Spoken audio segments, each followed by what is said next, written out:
बहुत समय पहले की बात है। एक छोटे से गांव नयनपुर में लोग बड़े ही शांति और प्रेम से रहते थे। गांव हरियाली से भरा था और वहां के लोग मेहनती और ईमानदार थे।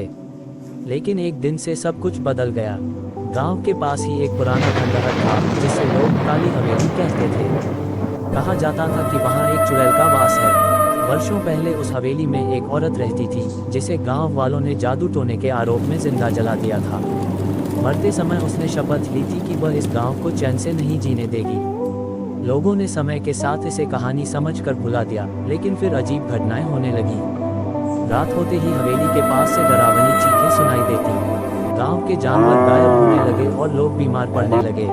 एक दिन गांव का एक लड़का मोहन अचानक लापता हो गया। उसके परिवार ने खोजबीन की, लेकिन उसका कोई सुराग नहीं मिला। अब गांव वाले डरने लगे।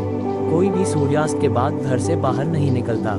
गांव का पुजारी पंडित हरिदास एक विद्वान और साहसी व्यक्ति था। उसने तय किया कि वह इस रहस्य से पर्दा उठाएगा। वह दो नौजवानों अर्जुन और बबलू को साथ लेकर काली हवेली गया।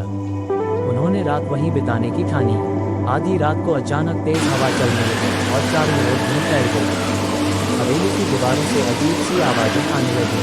तभी एक सफेद साड़ी में लिपटी हुई चुड़ैल प्रकट हुई। उसकी आंखें लाल, बाल बिखरे हुए और पैर उल्टे थे। तीनों डर से कांपने लगे, लेकिन पंडित हरिदास ने तुरंत अपने मंत्रों का जाप शुरू किया और हनुमान चालीसा पढ़नी शुरू की। चुड़ैल चिल्लाई, मैंने कहा था कि मुझे जलाने वालों को मैं नहीं छोड़ूंगी। ये गांव मेरा श्राप झेलेगा। पंडित ने उत्तर दिया, बुराई का अंत हमेशा होता है। तेरा अंत भी अब निश्चित है। मंत्रों और पवित्र अग्नि के प्रभाव से चुड़ैल की चीखें और तेज होने लगी। आखिरकार एक भयंकर चीख के साथ वह जल उठी और हवेली में भयंकर विस्फोट हुआ। हवेली ध्वस्त हो गई और चुड़ैल का आतंक खत्म हो गया। अगले दिन गांव वाले जब वहां पहुंचे तो उन्होंने देखा कि हवेली राख में बदल चुकी थी और सब कुछ शांत था। मोहन भी बेहोशी की हालत में मिला, जिसे चुड़ैल ने कैद कर रखा था। गांव में फिर से शांति लौट आई।